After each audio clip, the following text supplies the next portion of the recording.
Hey everyone. The Legend of Ghost Mountain is a martial arts setting and plot point campaign from Pinnacle Entertainment for Savage Worlds. You play characters called Ghost Wardens as they protect the Central Empire and a sacred site called Ghost Mountain. Savage World, one of the best games today. Savage Hey everyone, it's Carl with Tabletop Tangle. I'm here with Eric. Sup, savages? Yeah, and we're going to tell you again, as always, look at the bubbles, do the stuff. Jab them, punch them, hook kick them. Yep. Yeah, roundhouse. That's all right, those things. because we'd love to support. We'd love likes, subscribes. Actually, subscriptions are more important to me than anything else because they look cool. I like seeing a number go up. I'm not sure it means anything, but I don't know. I like to see the number go up. But anyway, so what are we talking about tonight? Tonight we're talking about a setting called The Legends of Ghost Mountain. And it's pretty cool. Eric, you want to give kind of like a quick overview of what The Legend of Ghost Mountain is and what you're thinking about it? Sure. I mean, just at the very, very top, this is a wuxia setting. And as a caveat almost, I want to say, and this might only be a me problem, I actually kickstarted this, and when I first got it, I was almost hoping it was like a wuxia companion. It's not quite that, and they didn't really advertise it as such. But it's definitely something that if you wanted to do a wuxia game, you could definitely use this maybe along with some other books, and it would kind of fill that out. But that's just something I wanted to get. I don't know if anybody else has that idea, but that's what I had. And so it doesn't quite do that. It's its own kind of unique setting. But yeah, so it's a wuxia, which is basically Chinese mythology, martial arts. If you think of like, I mean, the most American common example would be Crouching Tiger, Hidden Dragon, but there's tons of stuff in movies and stories and fables and myths and, the Chinese anime, I forget what it's called, but you know what I mean. Stories, all those things. This one specifically, so the setting itself is, like I said, they kind of have everything from wuxia. So you have like a big central empire. You have all the different like biomes that kind of usually are represented, like the desert and like the sea and sea raiders and like the North Horsemen, things like that. You have immortals and gods and devils and demons, which are separate. And then you have the Ghost Wardens themselves, which are pretty much, which you do see this in wuxia stuff. I wouldn't say it's as common, but I see it in a lot of different kind of Eastern mythology where the main player characters are guardians of the underworld, basically, and they're kind of like ghost cops. So they're the ones that go out if somebody has refused to go on, and usually because they're evil, they're the ones that get to like go out and capture them, defeat them, and then bring them back through the gates of hell. So a really, really cool setting. Yeah, and it really has all of that. So go on. Well, I was just going to say, so, all of that is absolutely true. And the book really kind of defines sort of what it wants to be. And it says, what is it? It says, Ghost Mountain is a holy site where the physical doorway to the underworld stands. The souls of the dead pass through this doorway to be judged. Those who refuse become evil spirits, and special deputies of hell, Ghost Wardens, are tasked with returning them to the underworld. The Legend of Ghost Mountain puts players into the roles of heroes tasked with protecting the gate during the world's darkest hours. So it's exactly what Eric was saying. All that stuff is true, and it all kind of centralizes around this concept of Ghost Mountain, this holy site, which is kind of pivotal for the plot point campaign. So let's talk a little bit about the book as a whole. What makes the book up? So the first part of the book is all about characters, all about players, has character creation, has some new things in it, talks about the Empire, gives players some common knowledge that's relevant to the players, and we'll go through that a little bit, the different parts of that. The second part of the book is all Game Master, different things as far as adventure creation, and then the biggest part of the book is Savage Tales and the plot point campaign. That's really the meat of what the book is. And so as we go through and talk about this, we're going to touch on that, but we're not going to dig deep into any of the stories or the things that are going on there because I really do not like spoiling it for players if their game master is going to run it. And so we'll talk mostly about kind of the first part of the book and a little bit about what's in the other parts of the book without getting too deep into it. That's a good point, and we should say that, like you, I think you said, but it's good to reiterate that the meat of this book is really the plot point campaign. There is some setting stuff in here that's cool. There is character options and some bestiary stuff like that. But that is really the less amount of stuff. If you're talking about like page counts. So the meat of this book really is the plot point campaign. So like I said before, it's not quite like a wuxia supplement, or companion, I should say. And it's not really something that, like, if you don't want to play the plot point campaign, and maybe we'll talk about this in the end too, or you're not interested in it, then I still think the book is worth it. I'll just say up front, if you're really into this style of game, like wuxia stuff, but you still it still might not be the best buy for you as far as money goes if you're not interested in the plot point, because that really can't define that enough. That is the meat of this book for sure. I mean, I think you would agree with that, Carl, right? Oh, this is a set of adventures and plot point campaigns surrounded by mythos and interesting things that make the game, make it so that it's a game that you can play. So it's and you could. You could definitely also, I wouldn't say it's just for the plot point. Like, you could definitely get this book and still play your own custom game within this setting, for sure. But I think if you're not really interested in the setting specifically, then it might be something that I might not recommend unless you're really into the like wuxia stuff and you really want those options and some of the flavor and stuff. But we'll probably get into that as we go. So let's talk a little bit about kind of the common understanding that the players all have as they come into this. And then we'll talk something about characters and the setting rules and making characters and stuff like that. So, the kind of book defines sort of kind of this central tenet. And it says, according to legend long ago, there was only one world called the Pillar of Creation. Everything that exists was within this world, but it was unstable and threatened to topple. The wisest of gods, demons, and mortals, look at that, split the pillar into 3 parts. The different parts became the mortal realm, the heavens above, and the hells below. The heavens became a refuge for gods and immortals. Humans, strange devils, and simple beasts toiled in the mortal realm. Demons and the dead weighed down their sins and suffering hell until the light returned to mortal realm and live a new life. And all of that is where the gate comes in, right? Yeah. So the gate is what keeps all these things separate, in a sense. So at least for the hell, for the spirits and the evil spirits specifically, and the mortal realm for sure. Yeah, they don't go. So there is, obviously there is like immortals and gods in the setting, which is a staple of wuxia. But you don't really deal with. I think generally, again, I haven't gone through the whole plot point campaign, but you generally don't deal with immortal. I just mean in the setting itself. Immortals are not the focus, and you might not even become an immortal technically. It's not really that set. You are very specifically these ghost wardens. So while I think they touch on immortals and there's that flavor, it's definitely the focus of like Carl was saying, between hell and the mortal realm and Ghost Mountain itself and the gateway between those. So do you want to talk a little bit about the setting then? A little bit about the common knowledge as far as what's part of the setting, the world a little bit, and then we'll get into, I think, some of the setting rules and characters. Yeah, cool. I mean, overall, I'll say that the first part of the book, which is for the players and game master, it's for the players mostly, but also for the game master. I think they did a good job here. I think, first of all, the setting itself, it feels big enough, but it's also contained enough where it's not like you have to know like too many things. Pretty much there's after what happened with what they call the Sundering, which was a that's what Carl was describing when they split the realm into 3 different realms.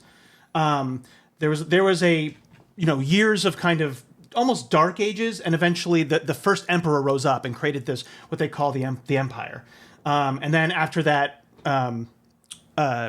it's there's like a dynasty that comes after that. So there's the main part of the book is the central empire itself, and then there's also the north, the east, the south, and the west, and they each have their own flavor. Where the north has this kind of a Mongolia type setting, the west is a ruined desert, and that's where Ghost Mountain actually is. Mm-hmm. The south is kind of where there's it's kind of like tropical and swamps, and that's where like a rebellions. There's a rebellious spirit. There's like factions of rebels down there, and then the east is the kind of seafaring kind of section, and that has not only it has like raiders like raiders, but it also has another kind of country itself.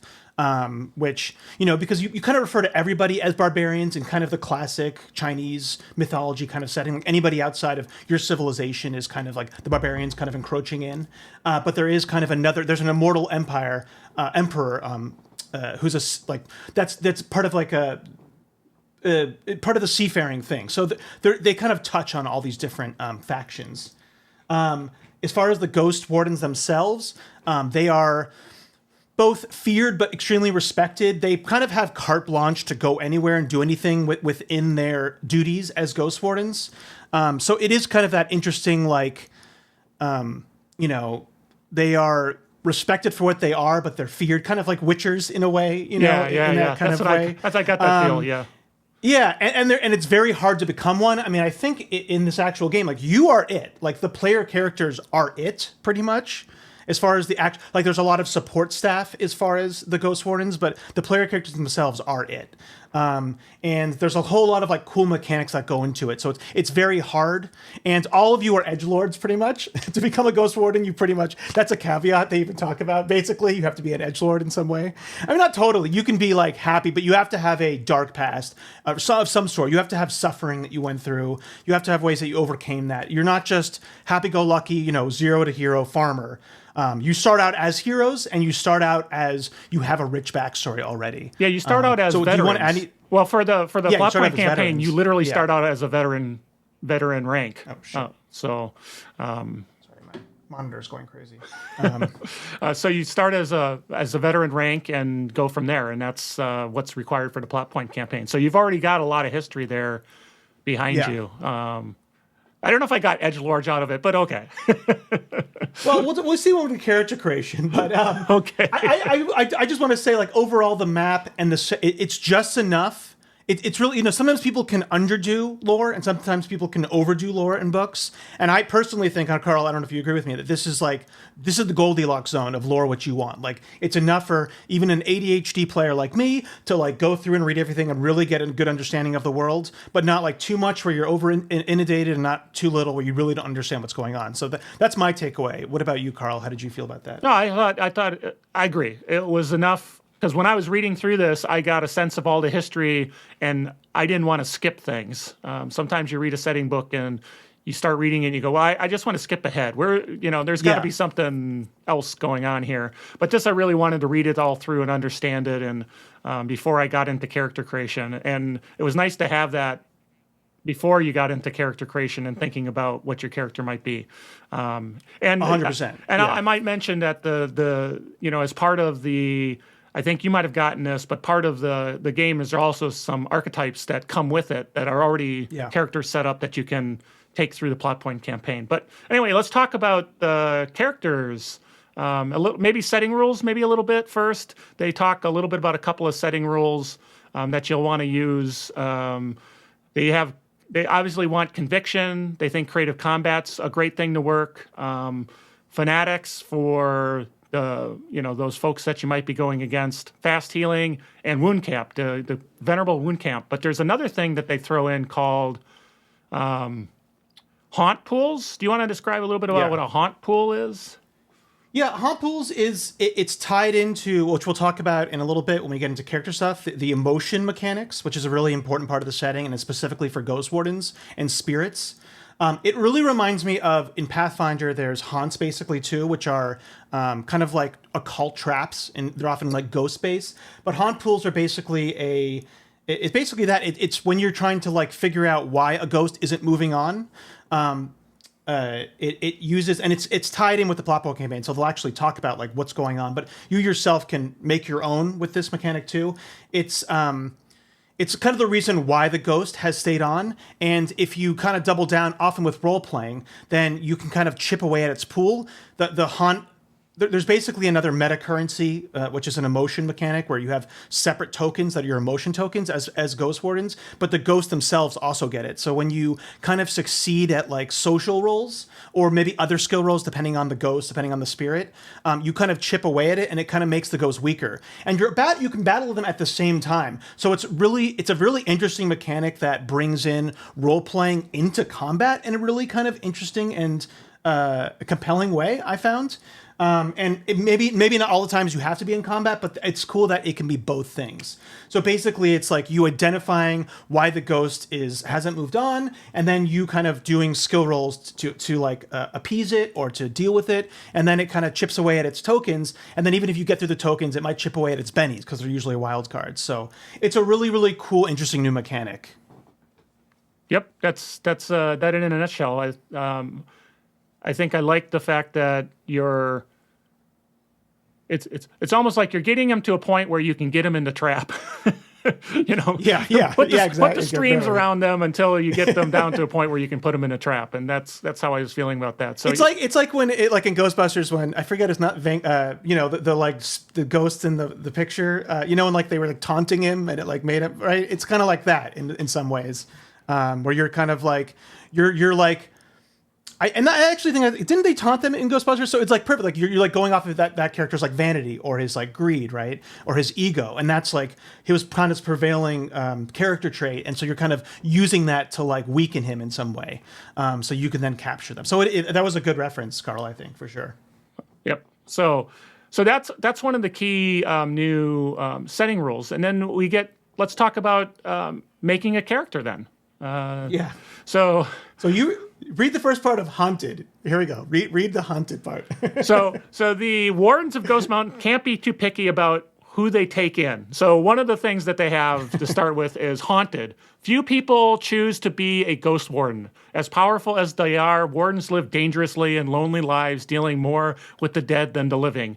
Tragedy and fate pushed candidates towards Ghost Mountain, and to overcome the trials, the prospective warden must be driven by traumatic and emotional events in their past. See? That's an interesting Excellent. line there, yeah.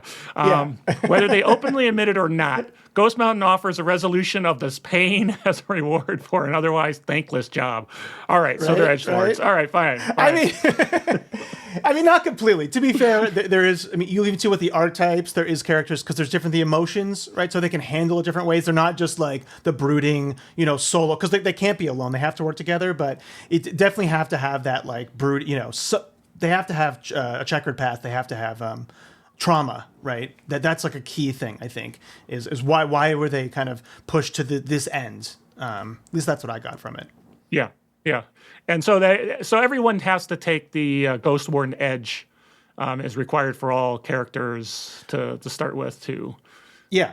Well, let's actually talk about that. So for like you said, to play the game, they have to take that edge. For the plot point campaign, they start at veteran rank and all the other normal stuff. Now it says here, this is something that I picked up on, Carl, is that they where does it say? It says the Ghost Warden edge is required for all characters. Now it doesn't say it gives it to you, right? But there's a big but here. I went through the archetypes and I actually calculated all of their character creation stuff up to veteran. Of course you did. Of course I did, right? I knew you would say, of course I did. Because I was so hung up on that of like, well, let me see, like, so do you get it automatically? Like it feels weird not to. And that all of them, I did and I could be wrong, but I did the math on all the archetypes, and all of them had Ghost Warden for free. So while it doesn't say it gives you Ghost Wardens, if somebody's playing as a custom character, then I would say as a game master, you should give them Ghost Warden for free, because that's what the archetypes have. So I think that's what is intended, even though it's not really spelled out specifically. Another interesting thing here too is that I'm kind of skipping ahead a little bit, but the Ghost Warden edge itself has prerequisites. That you'd have to meet, and that is a requirement. You don't get to skip those prerequisites. So, and those you don't get for free. And we'll talk about it more when we get to that edge. But I just want to put that up front. Is that like they don't say that it gives it to you, but I'm pretty sure that it does. Okay. And so now, as far as the ancestries that can be used, most of the people in the realms are humans and all, but they bring in a number of devils that can become player characters. I don't know if it's necessary to go through them, but there's bat devils, there's bone devils, and there's dog devils, and there's ox devils, and you get serpent devils. So I think you get kind of the feel, but you want to maybe pick one out and just talk through it a little bit, or? Yeah, and I would say overall, there's nothing really, they're all just normal 2-point ancestries. There's nothing unique in them per se. Like where in Savage Pathfinder we might have gotten like unique traits that we haven't seen before. So there's nothing specifically unique about them, but it does a really good. They have really really cool flavor, and they're also described well. So they are really flavorful. There's something actually mechanically unique about them. And when we say devils, they're not like actually like tieflings or something. They're not like half devils. That's just it's a different meaning than it has for kind of Western mythology. That's just kind of their name, that they basically have traits of basically animals or other kind of weird things. So, like you said, there was bat devils and dog devils and ox devils. So a lot of animal traits. I'll talk about the bone devils. Bone devils are commonly mistaken for ghosts or corpses. They have pale, sometimes transparent skin and hair, and long talons. Their eyes are sunken and black. Bone devils are widely shunned not just for their corpse-like looks, but their bony talons can drain the life away from anything they touch. So they start with claws, like normal claws, and all of the devils have the outsider minor hindrance. They have the poisonous touch ability. This one's interesting, where it's you can suffer fatigue, so you have to give yourself fatigue, unlike other poison touch where it's usually a -2 to get fatigue. But anyways, you get fatigue, and it's a lethal poison on a strike. And they also have the ugly major hindrance. So if you want to play any type of persuasion character, do not play a bone devil, because you'll have a -4 on pretty much all of your persuasion attempts. But that's kind of a lot of the themes of them. So pretty cool, very flavorful. They talk about other devils that you could make. But yeah. Okay. Now, as you get into things like hindrances and edges, there's really only two new hindrances. One is dispassionate, which is minor. Character, it says, is stoic, cold, distant. In addition, misunderstandings may arise when interacting with other people. A warrior's maximum emotion tokens, if the emotion edge is taken, are reduced by 1. And I think it's basically the unlucky edge or whatever, unlucky hindrance for the emotion mechanic. Yep. Because I believe wronged has been in other settings. I've seen it, but maybe I could be wrong. I thought I've seen it before for sure, but anyways. Well, so for wronged, it's somebody killed the warden's master or his family or maybe his dog. Revenge is now a moral imperative. This isn't just a personal vow or inherent to his nature. Use the vengeful hindrance instead if it's inherent to this nature. Society as a whole looks down on a coward who won't avenge such a terrible offense or die trying. And so the minor one is those are really the only two hindrances that come with the setting. As far as edges, I do want to. Oh, go ahead. Well, I do want to point out before you move on. So they have there's a saga hooks hindrances. Now the saga hooks, because technically I'm jumping ahead a little bit, but the plot point campaign is a saga or saga tales, or I can't actually. What is it actually called? It's It's called a Savage Saga. Savage Saga. Thank you, Carl. So it's kind of the unique twist. Basically, the archetypes themselves are going to be more tied into the story. There'll be like parts in the campaign where it calls out backstories of the archetypes that come along with it. Yep. But they really leave it. We'll talk about it more when we get to it. But they also wanted to leave it open for custom characters. And here's a really interesting, I like that they did this, where they're like, if you take these specific edges like bloodthirsty or driven or vengeful, and you kind of, here's reasons why it might actually hook into the Savage Tale, the saga hooks in the game, in the plot point campaign. So this is a really, really good resource here. And I love that they did this to kind of hook your character more into the game world and more into the story itself for your game master to utilize for like Savage Tales. So that's actually more exciting to me than the new hindrances, basically. But yeah, sorry. Sure. Continue. Oh, no, sure. And from an edges standpoint, if I counted right, there's 32 new edges. Most sounds of there's quite a few, but I don't know if you'd agree, but a lot of the combat edges are what bring in that different fighting styles and martial arts kind of effects that you'd have. So you have things like what they call esoteric style, where they employ deceptive and erratic movements such as pretending to be drunk, asleep, or insane, and then once per turn. It says once per turn, when she misses a fighting attack but still rolls a 4 or higher, she may treat it as if it were a test instead. Likewise, she may test using fighting without limits from repetition. But that's a fighting style now. It brings a fighting style in that kind of adds a lot of flavor, and there's a lot of them. Absolutely right. The combat edges here are one of the best ways. I said, if you want to like make a wuxia game, these really, really, really help. I still think and they mentioned Fantasy Companion. We'll get when we get to the items and some other parts, but there's still some cool combat edges in the Fighting Companion that I might let players use in this game. But for sure, I love esoteric style. Some of the other ones, can I just call some call outs that I really call liked? them out. That's fine. Yeah, go ahead. Okay. And there's only like one or two repeats in here, like formation fighters in here, but I really like, besides esoteric style, the martial weapon edge. Oh yeah, that's is cool. Pretty much key to make it a wuxia game. It basically just allows you to use the martial artist edge, which is everybody's going to have to start with because you have to have that edge to be a Ghost Warden, which is, +1 on unarmed attacks and a D4 for your unarmed attack. It makes it so you can then apply it to like a single weapon type, like a like a 3-sectional staff or a tasseled sword, something like that. And it basically gives you the +1 on that. It doesn't actually increase the damage die for melee weapons. It also can apply to ranged weapons and also for the power bolt. So if you're kind of more of a sorceress character. So this really, really kind of, because one of the things with wuxia is that there's often, they're always good at hand-to-hand, but they're also, usually specializing in a weapon. And if you want to kind of do that in most Savage Worlds games, I would say, you're kind of having to split your focus too much. Like, it's kind of sucks to take martial artist, but then also maybe take trademark weapon in a separate weapon. You know what I mean? So this really, really helps with that. And that's like very key to the setting. So this is a pivotal edge. Even though it seems minor, to me personally, it's a pivotal edge for weapon fighters. I also want to call out Reversal, which is an excellent grappling edge where you can basically grapple people back if they fail to grapple you and do some other cool stuff. Secret weapons are really cool you can use stealth if you're using like hidden knives, which I thought was cool.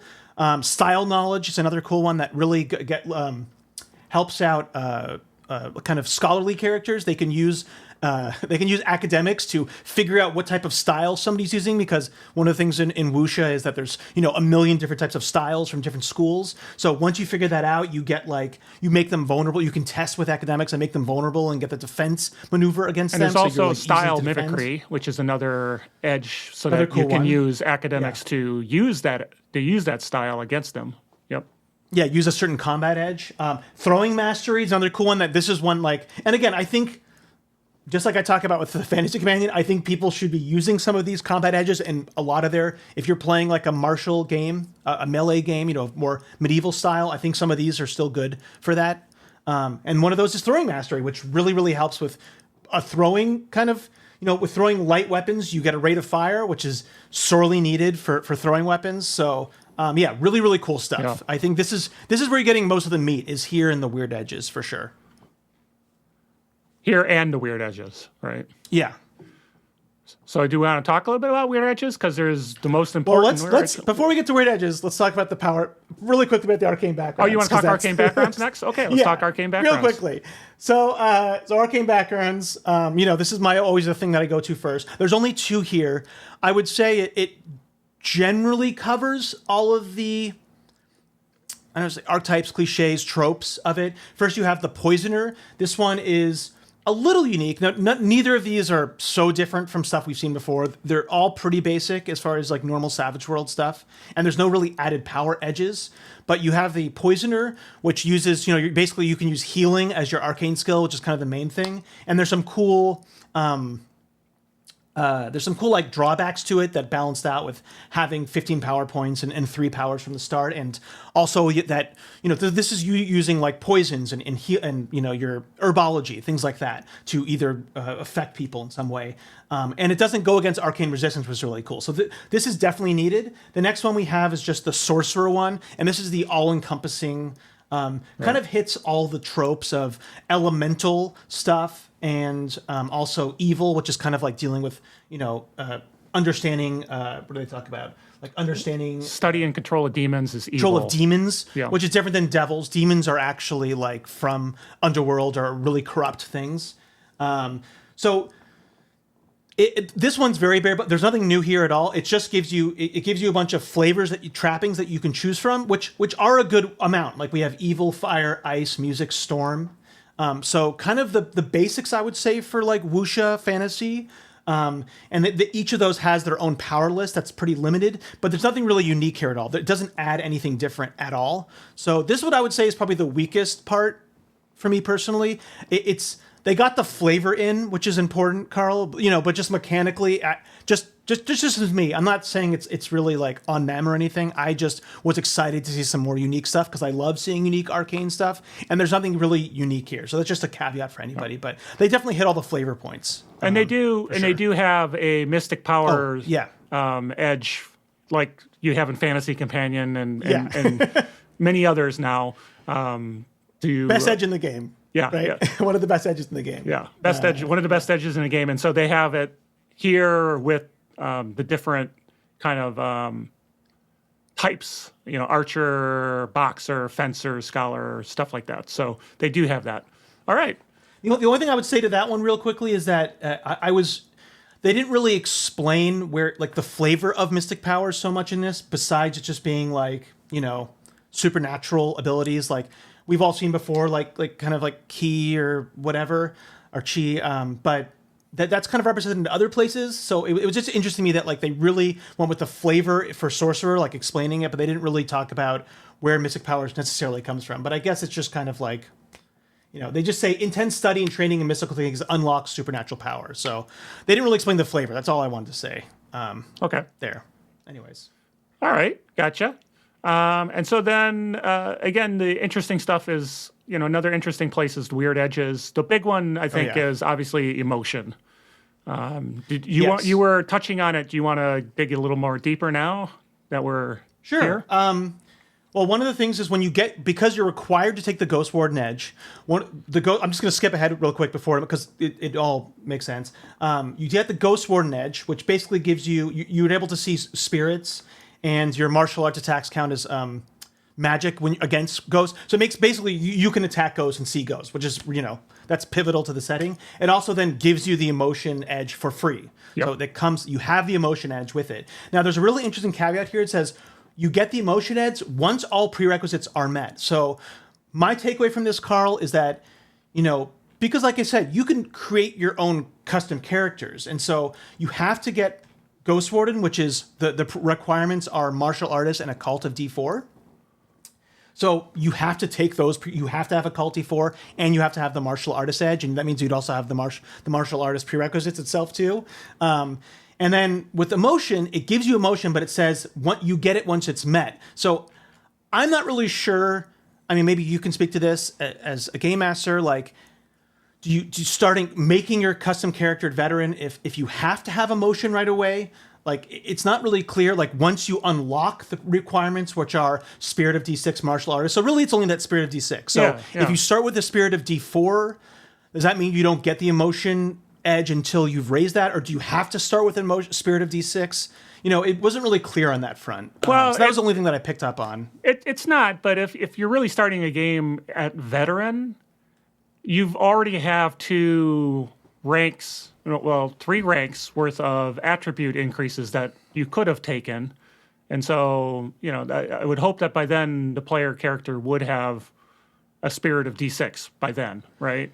Yes. One of their attribute increases would have been Spirit to bring it to a D6. That's not a very big requirement by any means. So. It's not. I just wanted to pick on that because it said once all prerequisites are met. So, also you can start. That's only the plot book campaign. You can start the game as a novice, kind of like initiate, and you would have Ghost Warden and then also the emotion one. So maybe that's more for the novice characters, and maybe they're just assuming, like you said, you're going to have Spirit. But I think what it is that probably that little line is there more for the novice characters. But I think technically you could have a character that doesn't have that Spirit yet, and then you wouldn't have access to the emotion. So that's technically, yeah. Yeah. Anyways, I just wanted to get that because I saw that and it seemed a little interesting thing. But yeah, the emotion mechanic is this is pivotal to the whole setting, pivotal to the flavor. It is basically it takes place of the chi edge, which basically has the same base options. So, being able to reroll one of the warrior's failed attacks, make an enemy discard an attack against you, or add d6 to an attack that uses the fighter's martial arts edge. That would also, if you have the martial weapons edge, that would also work. So the same options, but instead of in the normal key edge, it was you just get like a single key point. I never know how to pronounce that properly, but I always forget. You get one single point that you can use during the encounter. This is basically this is a whole other meta currency that's just like bennies, basically.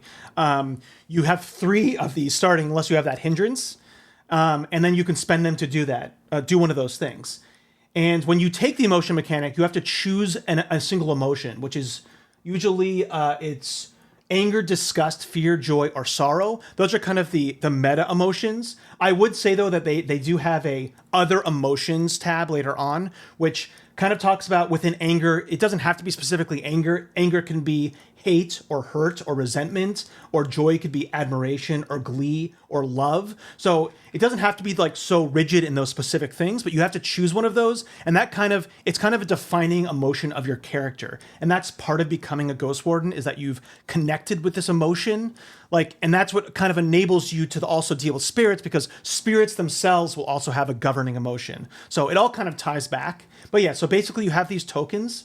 And there are, when you get the emotion mechanic, or I think it's actually when you get Ghost Warden, you have to take you get 2 more minor hindrances.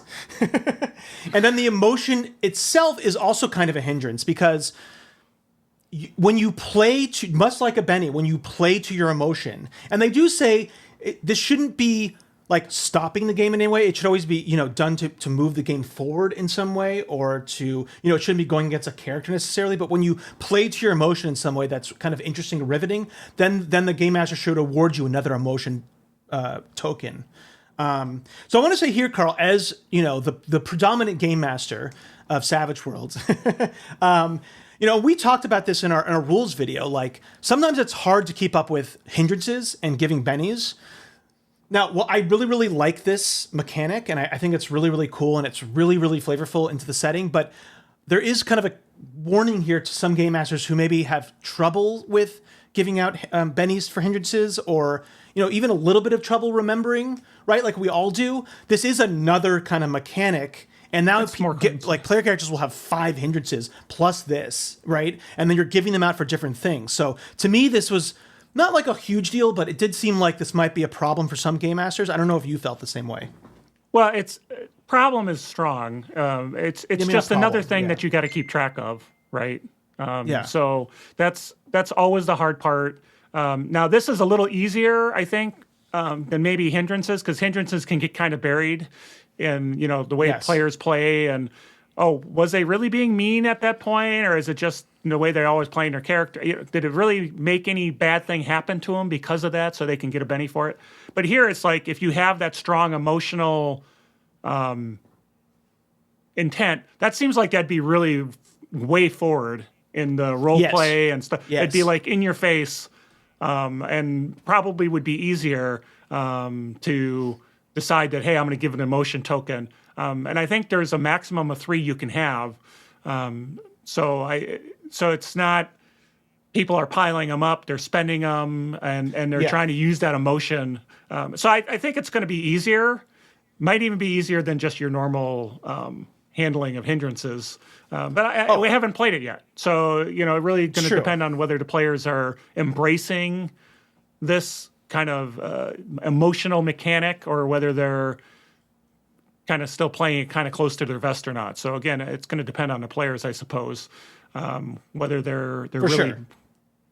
because this is going to take a lot of playing into. Folks playing this setting really have to really enjoy putting themselves forward and demonstrating these emotions, and playing their hindrances and being the edgelord. I mean, there's a lot to it, to the setting for players to really pick up on. So.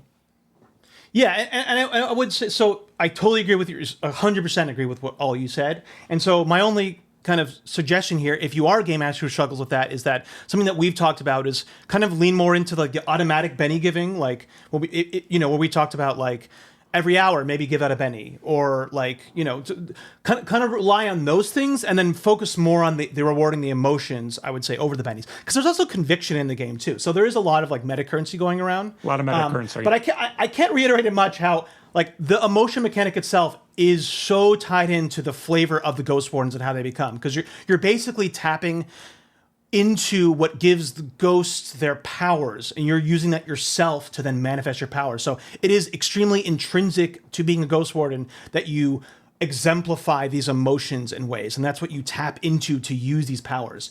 Now, one other thing I want to talk about here, and we'll go through kind of, there's 2 edges each that give you more abilities for each of the emotions, but they're all limited free actions, which is something different from the key edge. And, you know, obviously when they first made the key edge, there wasn't the concept of limited actions, but they're all limited free actions. And you might be confused because a lot of these things are not necessarily on your turn, but I don't know if anybody's confused by that, but just so I want to just make like a rules explanation here is that free actions can not only happen on your turn, they can happen on anybody's turn. Remember, a turn is just a single character's turn, and then the round is the whole thing. So when it's a limited free action, the limited is only on a per turn basis. So free actions can be reactions. So when it's something like, you don't have to like say you're using one of these things before you do something. They can happen as a reaction. And once you've done that, then it eliminates, you know, then it's that limited free action. So if you have mystic powers and you used a mystic power at first, then you would not be able to use one of your emotion abilities on your turn, right? But on the enemy's turn, if they tried to attack you, then you could then use your limited free action on their turn to discard one of their attacks using the emotion mechanic. So I just want to explain that. Maybe some people are kind of confused about how all those things work. Okay. But yeah, so really cool. There's a whole advice for game masters on how to handle emotions, like Carl was saying, and like I said, there's the master and the paragon edges for each of the single emotions. So like anger master increases your wound cap by 1 for one of your damage rolls. So sorry, you ignore the wound cap rule, so you can like, you know, apply six wounds on an enemy, or you can the other option you can have is increase the total damage soaked by 1 wound. So it's a defensive ability. So it just adds a lot of cool. I don't know. Did you want to talk about any of the other ones that you liked, Carl? No, I don't want to dig too much into it. I think it's really the point. The point is that there's edges now that kind of layer on top of emotion that you can then take to. So it's not just the emotion. Emotion unlocks other edges that you can take and pile onto them. Like, for example, I just love the names, like Anger, Disgust Master, like the Anger Paragon, the character may recover 1 wound. Wounds more than an hour old can't be healed this way. So they can use their emotion to do another thing. And that's layers on. So I don't know if we need to go through each one, but they're really interesting that they add in some additional flavor for the emotion. And like you said, it's really so intrinsic to this setting and the way things work. Yeah, and so, you know, we have magic, we have supernatural stuff and mystic powers, and we have this. So even though the arcane section might be a little, you know, lacking in some ways, I think you're going to have a lot to do as a character. Like there's a lot going on for all the characters, and that's also especially because of the emotion stuff. I think it's probably cool that each player character has a different emotion. The archetypes all have different emotions, I believe. So that is something that maybe you want to, as a game master, be kind of aware of. But yeah, this is the big mechanic that this brings for sure. I'll say something about this. I'll say something that's. If you're bringing people new to Savage Worlds, this is not the place to start. Start them. There's a lot going on here. So stick with the core book and something simpler for them, I think. So for sure, there's a lot going on for a new player to kind of grok with multiple metal currencies and the different 6 hindrances, right? Yeah, there's a lot going on there. So yeah. All right.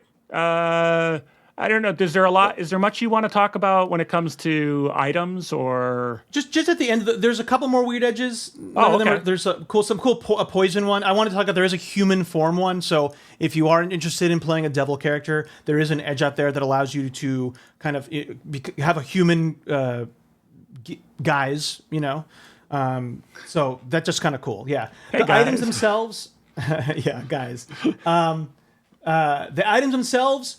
I would say this is also not very. This is a little not very big here. They talk about you can use any of the medieval weaponry from normal Suede.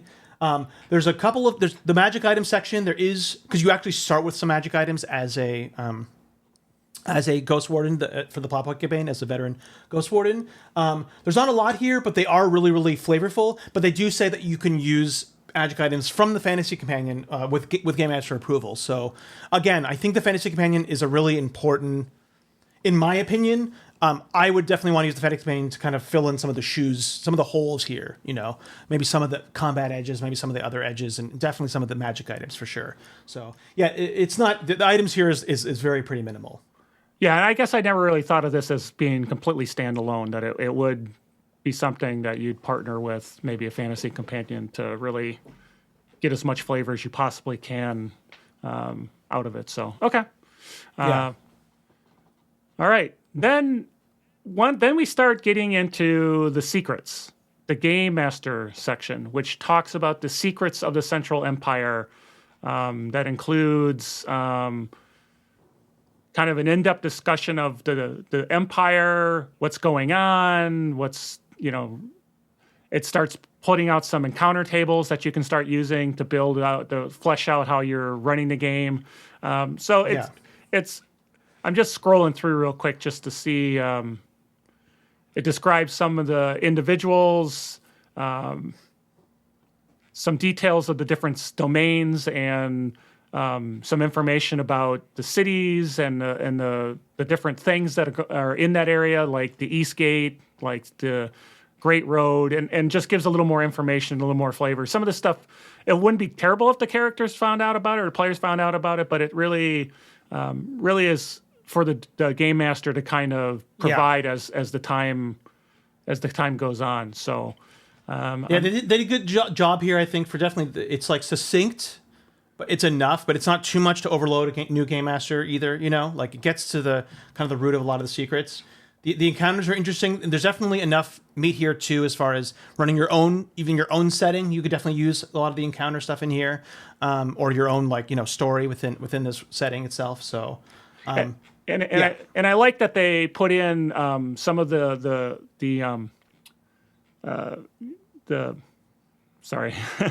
Savage Tales and some of the other things in there. They put it in the descriptions, kind of where you can like a page that you can put them in. That you can go to. This reminds me a little bit. This section reminds me a lot of the whole Weird West. I think Hell on the High Plains, that book. Yes. That had just so much rich information, and each description of each town or whatever gave you a little bit of what might be there, and then there was the presentation of all the stuff that could happen in that different area as far as random tables go. So it feels very much like that, and it's very well done for sure. Yes, and they're really leaning in again. They really want to tie the characters into the world, and they've kind of like upped the ante in that regard as far as what would it mean to characters to encounter certain things, or what type of characters, because they mentioned the archetypes, but so I agree with you. There's also a haunt generator, which said is an important thing. Really important to the setting of like generating maybe random haunts, different type of spirits and what their motivations would be. So very cool. Yeah, and the haunts, there's you get the motivation, you get the emotion, you get the twist by just drawing the cards and going from there. So then we get to the kind of the plot point campaign, which is called Face the Inevitable. And I'm going to read a little bit of something that was from the description. It says, Face the Inevitable also incorporates a new variation of the plot point campaign called a Savage Saga. Savage Sagas operate like standard plot point campaigns, but they are designed to hook elements from the individual heroes into the narrative as the story unfolds. To accomplish this, many of the chapters and Savage Tales have hooks that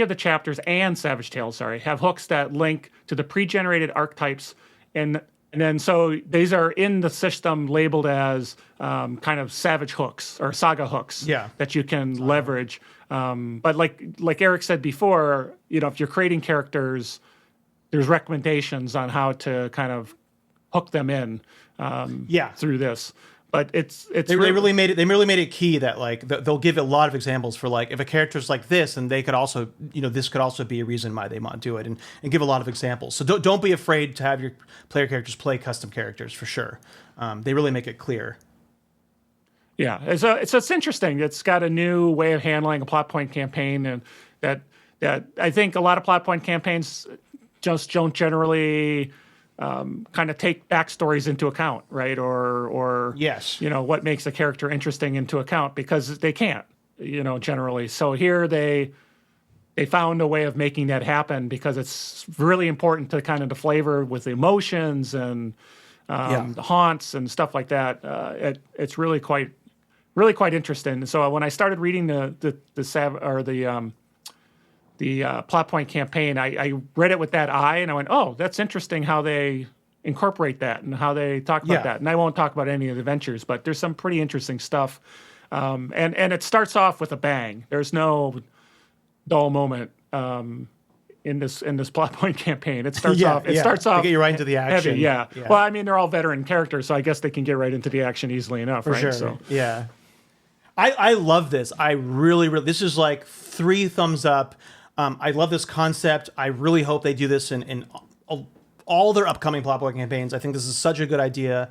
That's kind of unique as far as, I mean, I'm trying to think like the circles that I run in, I never game master plot point campaigns. Carl readily does, and most games I play with people, they never just run the straight adventures, or they just do custom ones, or they just kind of use parts of them.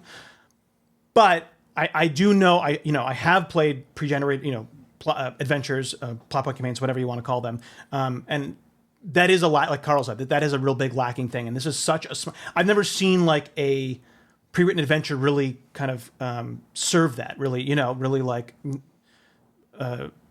write that in as like pivotal to the whole story arc. So I think this is brilliant idea that they have, and they should really go with this. So this is awesome. This is really awesome, because that is one of those things that I think turns people off, to a lot of plot point campaigns. And some people just don't like running, because that's not how their minds work or whatever, like me. But I think it also turns people off. They want to do something custom, and they want to bring the characters in more fully.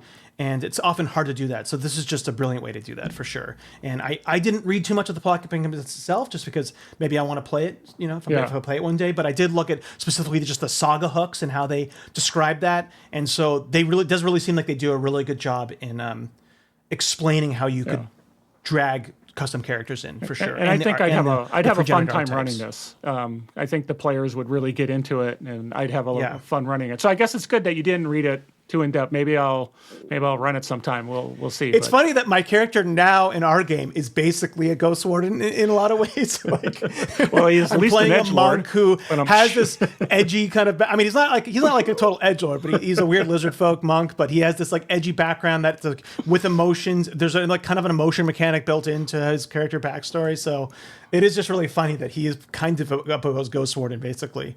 Yeah, he is. Anyways. Definitely. So. And then there's a set of Savage Tales, as always, which, again, with plot point campaigns, you kind of fill them up with Savage Tales as kind of the downtime, or something that you add in, so you don't necessarily go plot point adventure by adventure and just go through that. Really good. Some of the Savage Tales are written really well. And I wanted to put in here again, Carl, that if you're wanting to do another like your own wuxia type of game, you could absolutely use these Savage Tales for sure. Sure. They're most of them are generic enough. Not generic. I mean, they can be modified easily to fit any type of Eastern mythology or wuxia type of game. Absolutely. That's a good thing to point out. It definitely is a rich place to mine for those kinds of stories. So then, let's talk about the bestiary, right? Yeah. Yeah. So then we got friends, foes, and everyone else is which is the title of the section, I guess. So yeah, go ahead. Jump in there. Well, let's talk about the art. The first thing first is the ghost wardens themselves. These are the pre-built. I think there's 5 of them, right? Is my dog coming in? Yeah, there's 5 that are pre-built. These probably more than any other archetype I've ever seen. These really have interesting kind of. They're not, again, the backstories for them aren't too much. They really do allow a person to kind of bring in and kind of bring their own flavor to it. But there's enough here where it gives you enough. The backstory is rich enough, even though they're only like 2 paragraphs each, to really tie you into the story. And like I said, they ties you into the plot campaign, so you can get your emotions, you can get your convictions and bennies and everything. They're all veteran characters. Like I said, I went through all of them. Now, built out, these are built the most efficient way possible. What I mean by that is that they're not, maybe not built organically how you would. You would build these characters to be veteran characters from the start. What I mean by that is that like you're taking all your attributes first and then taking your skill caps, you know? So it's not like when you might play normally from a game you start at novice, you might be forced to kind of place, you know, more of your skills above attribute caps and then later on have to increase an attribute, right? You might want to get to certain edges first. But this really is built in a way of you could kind of build this out of like, I'm doing all the stuff I need to first to get the most efficient character overall, which is not a huge thing. I just want to make that known that if you know that's just how they're built. But all very different, really cool. Like we have you know one of them that's like a former invader that kind of that's like what they have to kind of deal with as being a former invader. You have really cool names too. They like Keep Away Lynn, which I love. Which that's the former invader. Rat Chopper Yang is another cool Flying name. Fox Tan. Yeah, Flying Fox Tan, and so none of them are devils. I want to point that out that none of them are devils. So I was expecting one of them to be a devil, maybe, just to maybe show what it's like to bring them in. So I think if you're making a devil character, I'm not, like I said, we haven't played the Pop-Up campaign, but that's the part where I'm a little. It might be harder to bring them a custom devil character. Might be harder to bring into the Savage Hooks. I don't know if you got that feeling, Carl, but it seems like that might be a little bit more difficult. But I'm not sure because, like I said, we have not actually played the Pop-Up campaign. I didn't look at it with that kind of eye as I was going through it, so I don't know if I really noticed if that would be tough because they are considered outsiders. They're all considered outsiders. So that may have impact because some of the Savage Tales you're interacting with villagers and stuff like that, right? So nobles and everything. I mean, everybody, right? Yeah, right. Yeah. So I thought one of them would be a devil just because of that, just to get an example of like, oh, here's how a devil ghost warden would actually interact, but they don't have one. And one more thing I want to say about this before we move on is that even if you are making a custom character, I think you could easily. You could just take the backstory of one of these and kind of redo all of their stuff. I think that would be fine too. I think you could also completely make your own custom character, but then kind of pick some of the backstory stuff out of here. Like, bring in, so Flying Fox Tan, let's see, she's the eldest son of the Tan family and fled a deadly battle when her younger brother was slain. So she kind of has this, she blames herself for her brother's death. Yeah, tragic story there. That's kind of, so you could kind of still make your own character with a custom backstory, but kind of, have your character be from some type of like, noble family and have kind of like something like that where they're an embarrassment, right? You could still customize it yourself, and that would allow your character to then fit into the Savage Hooks more readily. So I definitely think you could, even if you didn't want to use one of these archetypes, you could definitely, take stuff out of them to use for your characters. Something that I thought might be a good idea. Sure. And then they've got a section on different personalities you might encounter from the different, which is cool, different adventures. Which is not just, it's not just like, oh, here's like the guard captain. Here's like little backstories for all of them. I mean, they've done this before, right, in other books, but I love these. There's like a good amount of pages of these. Yeah, I'm scrolling through it, and there's a lot there. And then there is a section on what they call the living, which has kind of generic things like a bandit or a banner captain, a generic bat devil you might run into, stuff like that, a farmer or whatever. And so there's a section on that. Go ahead, jump on in. Just real quick, I want to say that like even though there is the bandit in here and there's like the bandit fantasy companion, this is a different version. So most of the human ones definitely fit this setting and are different variants of ones that you might see in other books. So they're not just copy paste. They are for sure like the specifically for wuxia and for this setting specifically. I just wanted to point that out. But in the beast section, there is a lot of copies in the beast section, basically from Suede. Like the Drake is the same. And some of the other ones, like the giant worm, are the same that you might find. So for the living people, there's different variants, but for the beasts, it kind of is the same from Suede. Okay. So then there's a section on the dead, which has a number of things, most of these aren't exactly from Suede. They're different. No, they're different they're for different. Sure. Yeah. And some of them I could see be very easy to pull and bring into another campaign too. That they're pretty flavored. The ghosts are very flavorful. And then, as you said, then there's creatures sections. Don't have to go into all of them, but so I mean, overall, pretty good batch of foes and allies to use. I want to point out one of them because oh yeah, go ahead. The undead, like I'm not an expert on wuxia stuff, and like I've played games, video games, tabletop games. I have read books and like manga. I forget the name of the Chinese version of manga. Sorry, everybody. But I have I've watched movies and stuff. But it feels like a lot of the undead ones are like even unique within that. They're like very unique to the setting. But then there's some really cool ones. Like I love that they put it in the Hungry Tree, which is like definitely a staple of the genre of, this kind of like demonic tree, basically like a hell tree that's hungry for flesh. So that is a really cool. So again, here's a really good resource to utilize if you just want to do any type of wuxia game. That you should, the best area itself is a really good resource for that. And the Hungry Tree is a wild card. So there you go. Got that going for you too. You don't want to mess with the Hungry Tree. That's right. They have a great picture of what might be the Hungry Tree. I don't know, but it's pretty cool. That is for sure the Hungry. Yeah, that is a demonic tree that eats people to cultivate, I think. Yeah, exactly. It's pretty cool. So lots of good stuff in here. Great section. Obviously you can mix and match with. I think a lot of the fantasy companion stuff would be really useful here too. So. I think that's kind of the gist of the overall setting, book, plot point, campaign, that sort of thing. So, Eric, do you got any last thoughts that you want to leave the viewers with?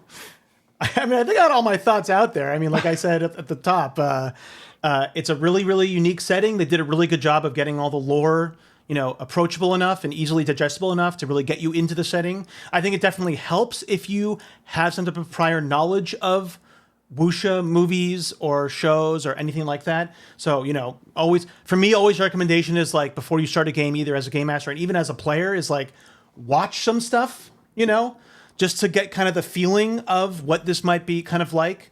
And like I said, maybe not something that on its own you could run your own generic wuxia stuff, but definitely an important one if you wanted to. And now I want to ask a question to you, Carl. I think you kind of touched on this, but you're not one to want to run plot point campaigns like at all, right? But it